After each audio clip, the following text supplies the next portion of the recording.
اللہ اللہ اللہ اللہ۔ السلام علیکم ورحمۃ اللہ وبرکاتہ۔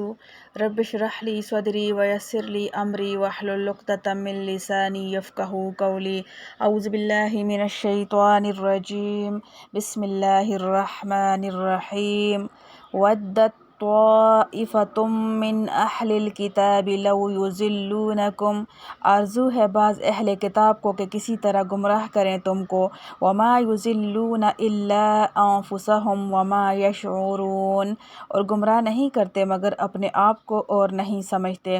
یا اہل الکتاب لم تکفرون بآیات اللہ وانتم تشہدون، اے اہل کتاب کیوں انکار کرتے ہو اللہ کے کلام کا اور تم قائل ہو۔ یا اہل الکتاب لم تلبسون الحق بالباطل، اے اہل کتاب کیوں ملاتے ہو سچ میں جھوٹ، وتکتمون الحق وانتم تعلمون، اور چھپاتے ہو سچی بات جان کر۔ خلاصہ تفسیر، دل سے چاہتے ہیں بعض لوگ اہل کتاب میں سے اس امر کو کہ تم کو دین حق سے گمراہ کر دیں۔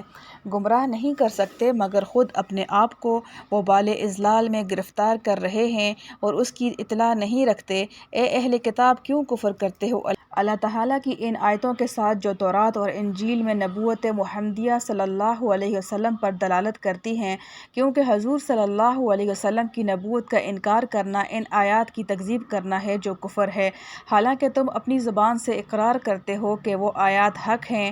یہ تو ملامت ہوئی ان کے اضلال پر۔ آگے ضلالت پر ملامت فرماتے ہیں کہ اے اہل کتاب کیوں مخلوط کرتے ہو واقعی مضمون یعنی نبوت محمدیہ صلی اللہ علیہ وسلم کو غیر واقعی یعنی عبارت تحریف شدہ یا تفسیر فاسد سے، اور کیوں چھپاتے ہو واقعی بات کو حالانکہ تم جانتے ہو کہ حق بات چھپا رہے ہو۔ معارف و مسائل، انتم تشہدون وانتم تعلمون کے الفاظ سے یہ نہ سمجھا جائے کہ اگر وہ اقرار حق نہ کریں یا ان کو علم نہ ہو تو ان کے لیے کفر جائز ہوگا۔ وجہ اس کی یہ ہے کہ کفر اپنی ذات کے اعتبار سے ایک قبیح فعل ہے، یہ ہر حالت میں ناجائز ہے، البتہ علم و اقرار کے بعد کفر اختیار کرنے میں ملامت اور زیادہ بڑھ جاتی ہے۔ الحمدللہ حمدا کثیرا طیبا مبارکا فیہ کما یحب ربنا ویرضی۔